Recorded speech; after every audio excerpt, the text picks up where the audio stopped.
స్వామి ఆజ్ఞను తప్పక అనుసరించుటే దీక్షగా మీరు తలంచవలెను. దానికి శ్రద్ధ, భక్తి రెండూ అవసరం. అదే మీరు చేయవలసిన తపస్సు. అంతేగాని దేహమును కృషింపజేయటం కాదు.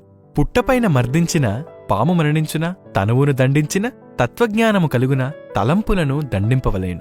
అటూ ఇటూ సంచరించే గడియారపు పెండ్యులమును నిలిపివేయవలెననిన కీ ఇయ్యకుండిన చాలు. అట్లే సంకల్ప వికల్పములనే కీను వదిలితే మనస్సనే పెండ్యులము చంచలత్వమును వీడి పరమాత్ముని పాదారవిందములయందు లగ్నమై స్థిరముగా నిల్చును. సంకల్పము ఒక విత్తనము వంటిది. దానిని మనసులో నాటితే అదొక పెద్ద వృక్షమై ఏకత్వము నుండి అనేకత్వము పెరిగి ఏ ప్రయత్నమూ లేకుండగనే కోట్ల కొలది విత్తనములు ఆవిర్భవించును.